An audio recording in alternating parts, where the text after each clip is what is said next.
दोस्तों, आप सभी को नमस्कार। दोस्तों, आज हम लोग देखेंगे अमीर खुसरो जी को। देखिए हम लोग दोस्तों इसके पहले जो 2 पार्ट देख चुके हैं वो हिंदी साहित्य के इतिहास से संबंधित प्रमुख ग्रंथों को देख चुके हैं और आज हम लोग एक वीडियो में देखेंगे विस्तार से अमीर खुसरो जी को। चलिए आज की क्लास को प्रारंभ करते हैं दोस्तों। ठीक है। अमीर खुसरो का जन्म कब होता है? 1255 में और निधन होता है 1324 में। ये तथ्य किसके माध्यम से है? ये डॉक्टर नगेंद्र जी के अनुसार है। इनका जन्म 1255 और निधन 1324। इनके गुरु कौन थे? निजामुद्दीन औलिया। इनकी रचनाएं जो मानी जाती हैं खालिक बारी, हालाते कन्हैया, नजराने हिंद, मुकरिया, गजल, नुहे सिपल, दो सखुने। अमीर खुसरो को महाकवि या कवियों में राजकुमार की संज्ञा किसने दी थी? तो डॉक्टर ईश्वरी प्रसाद जी ने दी थी। अमीर खुसरो जी की रचनाओं की संख्या कितनी मानी जाती है? तो अमीर खुसरो जी की रचनाओं की संख्या 100 मानी जाती है। अब हम देखेंगे अमीर खुसरो जी के संदर्भ में विशेष तथ्य। अवधी भाषा का प्रथम कवि माना जाता है इन्हें। देखिए अमीर खुसरो जी को अवधी भाषा का प्रथम कवि माना जाता है। इन्हें खड़ी बोली के आदि कवि भी कहा जाता है। इन्हें खड़ी बोली का आदि कवि भी कहा जाता है। हिंदवी शब्द का प्रयोग करने वाले पहले कवि कौन है? तो अमीर खुसरो हैं। देखिए डॉक्टर बच्चन सिंह के आधुनिक इतिहास के अनुसार इनके जो नुहे सिपर है वो 11 भाषाओं का उल्लेख इन्होंने किया है। जो नुहे सिपर है इसमें इन्होंने 11 भाषाओं का उल्लेख किया है। खुसरो की खालिक बारी अप्रमाणिक रचना है। तो ये भी देखिए तथ्य कहाँ से या साक्ष्य कहाँ से मिला है? तो डॉक्टर बच्चन सिंह के अनुसार कि खुसरो की खालिक बारी अप्रमाणिक रचना है। डॉक्टर बच्चन जी के अनुसार फारसी व हिंदी के मिश्रित छंदों में कविता करने वाले पहले कवि हैं अमीर खुसरो। देखिए फारसी व हिंदी के मिश्रित छंदों में कविता करने वाले कौन रचनाकार हैं? तो वो है अमीर खुसरो जी। ठीक है।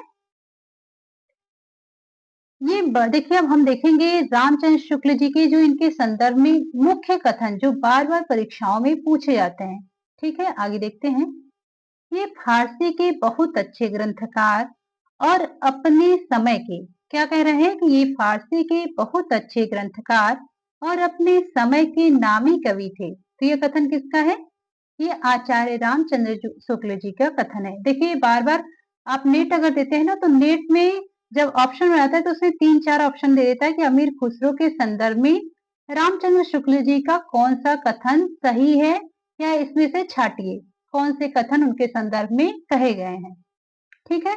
ये फारसी के बहुत अच्छे ग्रंथकार और अपने समय के नामी कवि हैं रामचंद्र शुक्ल जी ने कहा।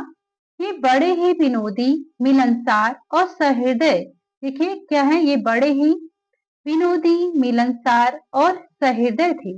ये रामचंद्र शुक्ल जी के अनुसार है। देखिए रामचंद्र शुक्ल, अब देखिए दूसरे तरीके की जो चीजें पूछी जाने लगी हैं परीक्षाओं में किस तरीके से कि किस प्रकरण में रामचंद्र शुक्ल जी ने क्या रखा है इतिहास में।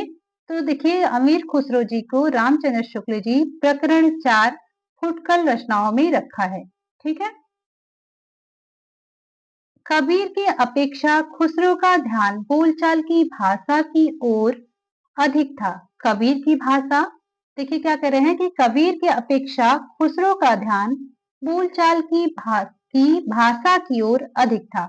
ये कथन रामचंद्र शुक्ल जी का है। खुसरो का लक्ष्य जनता का मनोरंजन था पर कबीर धर्मोपदेशक थे। देखिए क्या कह रहे हैं कि खुसरो का लक्ष्य जनता का मनोरंजन था पर कबीर जो थे धर्म उपदेशक थे। ठीक है। ये कथन है आचार्य रामचंद्र शुक्ल जी का। अमीर खुसरो के संदर्भ में प्रमुख तथ्य उनकी रचनाएं, उनका जन्म और उनके निधन, उनके गुरु कौन थे और उनकी कौन सी रचनाएं प्रमाणिक हैं कौन अप्रमाणिक हैं। उसके बाद हम लोग देखते हैं उनकी जो पहेलियां हैं और जो मुकरियां वगैरह हैं, जो इनकी पंक्तियां हैं। अब देखते हैं पहेलियां, ये खड़ी बोली में है। एक थाल मोती से भरा, एक थाल मोती से भरा, सबके सिर पर औंधा धरा, चारों ओर वह थाली फिरे, मोती उससे एक न गिरे, देखिए, तो इसका क्या होगा? आकाश। आगे देखते हैं। एक नार ने अचरज किया, साप मारी पिंजड़े में दिया। जो जो साप ताल को खाए, सूखे ताल साप मर जाए। देखिए क्या कह रहे हैं कि जो जो साप ताल को खाए, सूखे ताल साप मर जाए। देखिए इस पहेलियों को बूझते हुए इसका अर्थ क्या आता है? दिया बत्ती। अर्थ तो इसका बूझेगा, मुंह देखो तो सूझेगा। देखिए क्या है? अर्थ तो इसका बूझेगा, मुंह देखो तो सूझेगा। ये देखिए पहली नेट में पूछी जा चुकी है दिसंबर वाले एग्जाम में, और इसका अर्थ है दर्पण। अब देखिए इनकी जो ब्रज भाषा में पंक्तियां हैं। चूक भई कुछ वासो ऐसी, देश छोड़ भयो परदेसी। चूक भई कुछ वासो ऐसी, देश छोड़ भयो परदेसी। एक नार पिया को भानी, तन वाको सगरा जो पानी। अब आगे की पंक्ति देखते हैं। ये ध्यान रखना है कि ब्रज भाषा में है। एक नार पिया को भानी, तन वाको सगरा जो पानी। आगे देखते हैं। उज्ज्वल बरन अधीन तन, एक चित दो ध्यान। उज्ज्वल बरन अधीन तन, एक चित दो ध्यान। ये भी इनकी पंक्तियां हैं, ये ब्रज भाषा में है। ये देखिए ये पंक्ति जो है इन्होंने अपने गुरु के निधन पर बोला था। अमीर खुसरो जी ने क्या बोल रहे हैं देखिए। गोरी सोवे सेज पर, मुख पर डारे केश। चल खुसरो घर आपने, रैन भई चहुदेश। ये अपने गुरु के निधन पे इन्होंने बोला था। अब आगे देखते हैं ये वाली पंक्ति। मोरा जुबना नवेलरा भयो है गुलाल। मोरा जुबना नवेलरा भयो है गुलाल, कैसे गर्दीनी कस मोरी माल। क्या कर रहे हैं? मोरा जुबना नवेलरा भयो है गुलाल, कैसे गर्दीनी कस मोरी माल। सुनी सेज डरामन लागे, बिरहा अगिन मोहि डस डस जाए। कह रहे हैं सुनी सेज डरामन लागे, बिरहा अगिन मोहि डस डस जाए। इनकी देखिए ये वाली पंक्ति टीजीटी या पीजीटी में 2021 में पूछी गई थी। जे हाल मिस्थी मकुन तगा फुल दुराए नैना बनाए बतिया।